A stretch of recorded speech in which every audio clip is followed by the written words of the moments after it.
क्या ईरान में इतिहास खुद को दोहराने वाला है? क्या खामनेई का सख्त पकड़ वाला दौर अब अपने आखिरी पन्ने पलट रहा है? सड़कों पर उबाल, युवाओं की नाराजगी, महिलाओं की बगावत और अर्थव्यवस्था की टूटती सांसें, ये सब क्या सिर्फ अस्थायी शोर है या किसी बड़े बदलाव की आहट? जिस इस्लामिक सिस्टम ने 4 दशकों तक डर और विचारधारा के सहारे राज किया, क्या वो अब अपनी वैधता खो चुका है? अब नई पीढ़ी धर्म नहीं जिंदगी की बात कर रही हो तो क्या खामनेई का मॉडल टिक पाएगा? और इसी बीच एक नाम फिर उभरता है, रेजा पहलवी। क्या ये सिर्फ प्रवासी ईरानियों की उम्मीद है या वाकई ईरान के भीतर भी कोई खामोश समर्थन पनप रहा है? क्या छोटे शाह की वापसी संभव है या ये सिर्फ सोशल मीडिया का शोर है? क्या पश्चिमी दुनिया किसी नए चेहरे की तलाश में है? और सबसे बड़ा सवाल, अगर खामनेई का खेल सच में खत्म हो रहा है तो उसके बाद क्या? अराजकता, सैन्य शासन या एक नया लोकतांत्रिक ईरान? ईरान इस समय गंभीर राजनीतिक और सामाजिक उथल-पुथल से गुजर रहा है।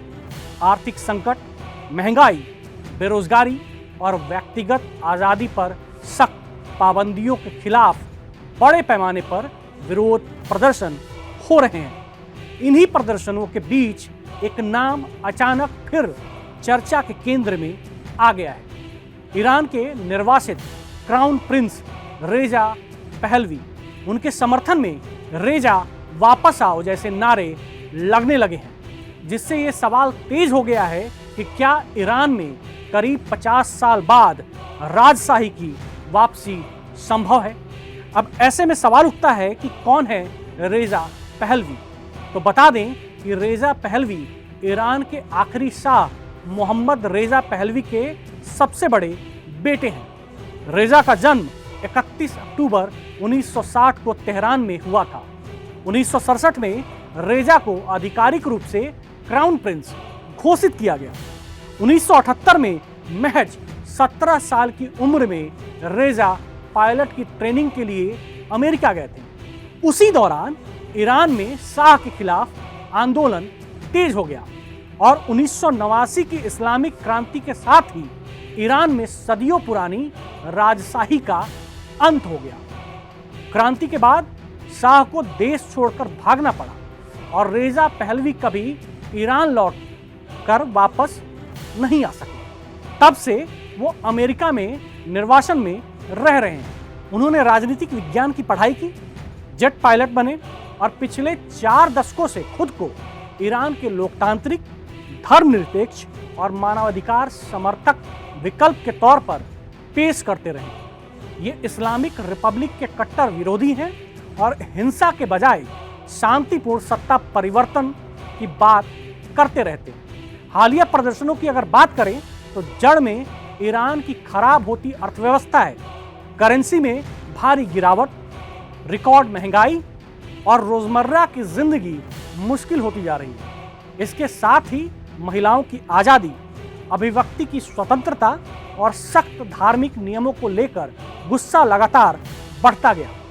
2 हफ्तों से ज़्यादा समय से जारी प्रदर्शनों में अब तक 60 से अधिक लोगों की मौत की खबरें सामने आ चुकी हैं। इन प्रदर्शनों ने ईरान को राजनीतिक अस्थिरता की ओर धकेल दिया है। ऐसे माहौल में जनता का एक वर्ग मौजूदा इस्लामिक सिस्टम से पूरी तरह मोहभंग महसूस कर रहा है और यहीं से रेजा पहलवी का नाम फिर उभरता है। प्रदर्शनों के तेज होने के साथ ही रेजा पहलवी ने खुलकर आंदोलन का समर्थन किया है। उन्होंने सोशल मीडिया और इंटरव्यूज के जरिए खामनेई के शासन को अवैध बताते हुए उसे उखाड़ फेंकने की अपील की है। वे खुद को ईरानी विपक्ष के एकजुट चेहरे के रूप में पेश करने की कोशिश कर रहे हैं। उनके समर्थकों का मानना है कि रेजा पहलवी एक ऐसा नाम है जो देश के अंदर और बाहर दोनों जगह पहचाना जाता है। राजशाही समर्थकों के अलावा कई ऐसे लोग भी हैं जो राजशाही नहीं बल्कि किसी भी तरह से खामनेई सिस्टम से छुटकारा चाहते हैं और फिलहाल उन्हें रेजा एक विकल्प की तरह दिखते हैं। अब ऐसे में सवाल उठता है कि क्या राजशाही को जमीन पर समर्थन है? ये सबसे बड़ा और अहम सवाल है। सोशल मीडिया पर रेजा पहलवी को भारी समर्थन मिलता दिखता है। ईरानी मूल की कनाडाई नेता गोल्डी घमरी ने दावा किया कि रेजा पहलवी को 85% तक समर्थन हासिल है, लेकिन विशेषज्ञों का कहना है कि ये समर्थन ज्यादातर प्रवासी ईरानियों और सोशल मीडिया तक ही सीमित है।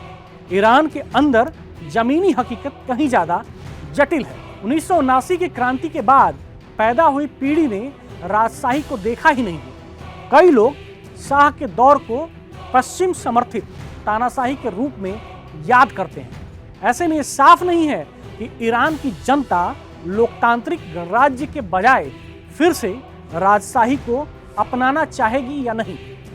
सवाल यह भी है कि खामनेई शासन के रहते राजशाही की वापसी कितनी संभव है। एक बात पर एक्सपर्ट लगभग एकमत है, खामनेई के रहते रेजा पहलवी की ईरान वापसी लगभग नामुमकिन है। IRGC के मुताबिक और बसीज के मुताबिक जैसे शक्तिशाली सुरक्षा संगठन मौजूदा सिस्टम के सबसे बड़े रक्षक माने जाते हैं। अगर शासन गिरने के बाद भी सत्ता संक्रमण अव्यवस्थित रहा तो रेजा पहलवी उनके निशाने पर आ सकते हैं। यह भी सवाल है कि अगर खामनेई सिस्टम ढहता है तो सत्ता वैक्यूम कौन भरेगा? सेना, कोई अंतरिम सरकार या कई गुटों में बटा विपक्ष? रेजा पहलवी के भविष्य में अमेरिका का रुख भी अहम है। डोनाल्ड ट्रंप खामनेई शासन के खुले आलोचक रहे हैं और उन्होंने रेजा पहलवी को अच्छा आदमी कहा है। हालांकि ट्रंप ने यह भी साफ किया कि उनसे मिलना उचित नहीं होगा। यह दिखाता है कि अमेरिका खुलकर रेजा का समर्थन करने से हिचक रहा है। इससे संकेत मिलता है कि अंतर्राष्ट्रीय समर्थन के बिना रेजा पहलवी की राह आसान नहीं होगी, जितनी सोशल मीडिया पर बताई जा रही है और दिखाई जा रही है। ईरान आज एक ऐतिहासिक मोड़ पर खड़ा है। गुस्सा, असंतोष और बदलाव की चाह साफ दिख रही है, लेकिन क्या यह बदलाव राजशाही की वापसी के रूप में होगा? ये अभी भी बड़ा सवाल है। रेजा पहलवी एक प्रतीक बनकर उभरे हैं, लेकिन प्रतीक से सत्ता तक का रास्ता बेहद कठिन, खतरनाक और अनिश्चित दिखता है। फिलहाल इतना तय है कि ईरान का भविष्य पुराने ढांचे में नहीं बल्कि किसी बड़े बदलाव की ओर बढ़ रहा है, और वो बदलाव किस शक्ल में होगा ये अभी भी तय नहीं है।